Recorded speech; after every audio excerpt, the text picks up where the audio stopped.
আসসালামু আলাইকুম দর্শক, ওয়েলকাম টু কিচেনেট। আজকে আমি তৈরি করে দেখাবো অল্প সময়ে ঝরঝরে সাদা পোলাও। এই রেসিপিটি খুব সহজ হলেও কিছু টেকনিক ফলো না করলে কিন্তু এই পোলাওটাও ঝরঝরে হবে না, আর এটার রঙটাও সাদা থাকবে না। তাই চলুন দেখে নেওয়া যাক অল্প সময়ে ঝরঝরে সাদা পোলাও তৈরির সহজ রেসিপিটা। আজকে পোলাও রান্নার জন্য আমি নিয়েছি চিনি গুঁড়া সুগন্ধি পোলাওয়ের চাল। এখানে আমি 2 কাপ পরিমাণ নিয়েছি, অর্থাৎ হাফ কেজি পরিমাণের। এবার এগুলোকে আমি ভালোভাবে ধুয়ে পানি ঝরিয়ে রাখবো।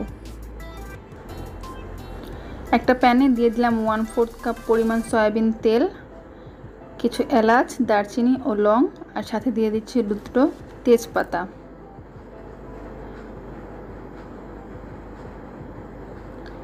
এখন দিয়ে দিচ্ছি 1/4 কাপ পরিমাণ পেঁয়াজ কুচি, অথবা 2টো ছোট সাইজের পেঁয়াজ কুচি দিলেও হবে।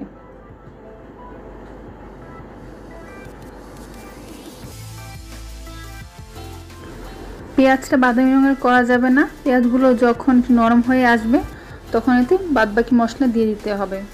দিয়ে দিলাম হাফ টেবিল চামচ আদা বাটা, হাফ টেবিল চামচ রসুন বাটা। এবার এগুলো একটু হালকা ভেজে নিচ্ছি যাতে আদা রসুনের কাঁচা স্মেলটা চলে যায়। এবার দিয়ে দিলাম আগে থেকে ধুয়ে পানি ঝরিয়ে রাখা সেই পোলার চালগুলো।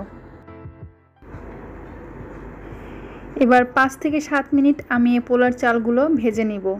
চুলার আঁচটা মিডিয়াম রাখতে হবে এবং যতক্ষণ না পর্যন্ত পোলার চালগুলো সম্পূর্ণ সাদা হয়ে যাচ্ছে এবং একটা ঝনঝন শব্দ হচ্ছে পোলার চালগুলোকে ততক্ষণ পর্যন্ত ভেজে নিতে হবে। প্রায় 5 মিনিট ভেজে নেওয়ার পর এবার আমি এতে দিয়ে দিচ্ছি 4 কাপ ফুটন্ত গরম পানি। পোলার চাল যতটুকু পরিমাণ নেবেন তার দ্বিগুণ পরিমাণের পানি নিতে হবে এবং এটা অবশ্যই ফুটন্ত পানি হতে হবে। যদি ঠান্ডা পানি দিয়ে করেন সেক্ষেত্রে পোলার চালটা কিন্তু আর ঝরঝরে থাকবে না এবং পোলাওটাও ভালো লাগবে না খেতে। আপনারা চাইলে এখানে 3 কাপ পানি এবং 1 কাপ দুধও দিতে পারেন, কিন্তু আমি পোলাও সাধারণত দুধটা ব্যবহার করি না, তাই আমি পানি দিয়েই করলাম। আর সবশেষে আমি দিয়ে দিলাম লবণ। লবণটা শেষে দিয়েছি যাতে পানি এবং চালটা পরিমাণ করে আমি লবণটা ঠিকমতো দিতে পারি। পানি দেওয়ার 3 থেকে 4 মিনিট পরে দেখবেন চাল এবং পানির পরিমাণটা সমান হয়ে এসেছে। এখন আমি এতে দিয়ে দিচ্ছি 4টা আস্ত কাঁচামরিচ, আর সাথে আমি দিয়ে দিচ্ছি কিছু কিশমিশ। এবার এগুলো একটু ভালোভাবে নেড়ে আমি চুলার আঁচটা একদম লোতে রেখে এটাকে ঢেকে রাখবো।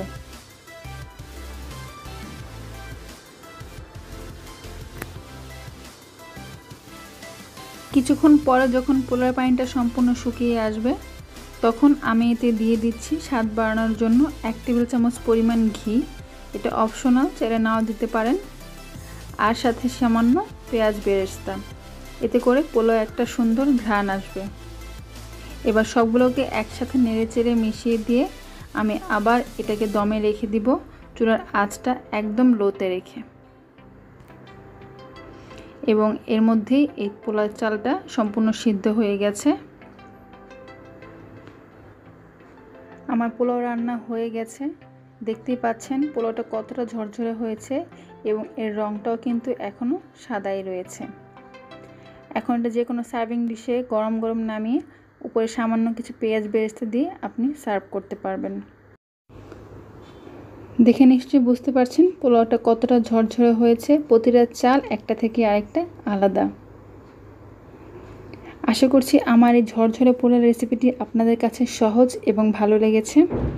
নেক্সট বাড়িতে পোলাও রান্না করলে অবশ্যই এই রেসিপি ফলো করে রান্না করবেন এবং আমি শিওর এটা আপনার এবং আপনার পরিবারের সবার ভীষণ পছন্দ হবে।